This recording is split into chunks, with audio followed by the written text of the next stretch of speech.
Sébastien Chenu, ce matin, le porte-parole du Rassemblement national, estime qu'il faut vivre avec le virus. J'imagine que c'est votre avis aussi, Nicolas Maisonnet. Bien sûr, écoutez, absolument. Bon, vous avez rappelé que nous étions contre les élus du Rassemblement national, les députés, Marine Le Pen.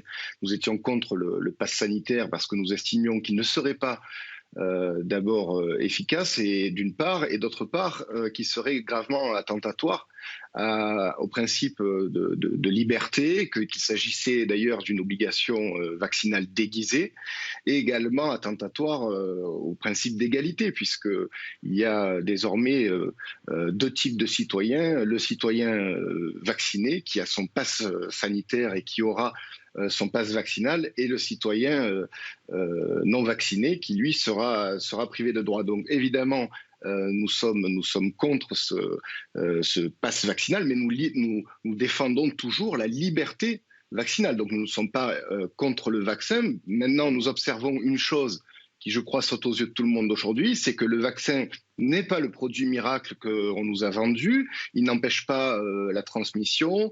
Il permet une protection individuelle qu'il ne faut pas négliger, mais qui est somme toute relative, puisqu'il y a aujourd'hui dans les hôpitaux, dans les services de réanimation, des personnes également vaccinées.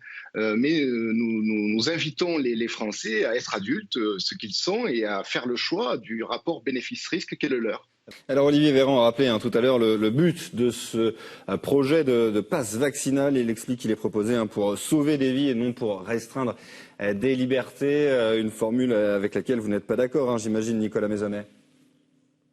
Oui, mais je voudrais réagir à mon contradicteur, au propos de mon contradicteur, qui s'est tout de suite empressé de qualifier d'extrémiste mon propos.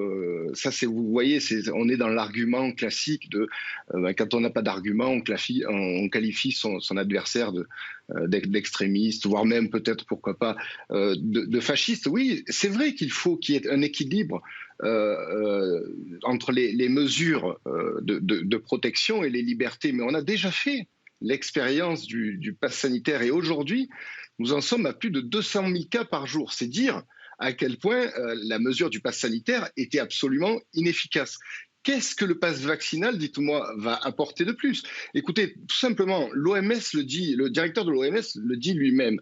Alors, on ne réglera pas cette pandémie à grands coups de rappel de vaccins. Bon, je veux dire, ça coule de source, c'est évident. Bon, on a évidemment un nombre de cas qui explose, et en arrière-plan, si vous voulez, la vérité, c'est quoi? C'est qu'on a la crise de l'hôpital et qu'on a peur d'engorger les hôpitaux. Or, aujourd'hui, il y a 3500 personnes en France en réanimation. 3500 personnes, ça veut dire à peu près 35 personnes par département. Donc ça veut dire qu'aujourd'hui, notre pays ne serait pas en mesure d'accueillir 35 personnes en réanimation dans chaque département. Nous, la 6e puissance mondiale, nous, dans le système de santé a été vanté dans le monde entier. On voit bien que aujourd'hui, il y a une difficulté qui se situe au niveau de l'hôpital. Et là, le gouvernement a une véritable responsabilité, puisqu'ils ont fermé 5700 lits en 2020. 17 500 lits ont été fermés sous Emmanuel Macron. Et maintenant, ils suspendent 15 000 soignants sous prétexte qu'ils ne sont pas vaccinés, alors ils auraient très bien pu exercer leur travail tout en se faisant tester, puisque l'arme ultime dans cette gestion de crise, c'est bien le test. Quelqu'un qui n'est pas vacciné mais qui est testé négatif est toujours moins dangereux que quelqu'un qui est vacciné et testé positif. Or, aujourd'hui, on est même en train de rappeler des soignants positifs dans certains hôpitaux pour aller exercer par pénurie de médecins. Vous voyez bien qu'on marche sur la tête. L'obligation vaccinale en France, est-ce qu'on va y arriver un jour? Est-ce que ce passe vaccinal est déjà en quelque sorte une obligation vaccinale? Très rapidement, je vous donne la parole à tous les deux, avec Nicolas Maisonnet tout d'abord. Écoutez, bien sûr que évidemment que c'est une obligation vaccinale déguisée, sauf qu'on ne veut pas, à mon avis, passer à l'obligation vaccinale, parce que cela poserait une question qui est très importante, c'est la question de la responsabilité juridique.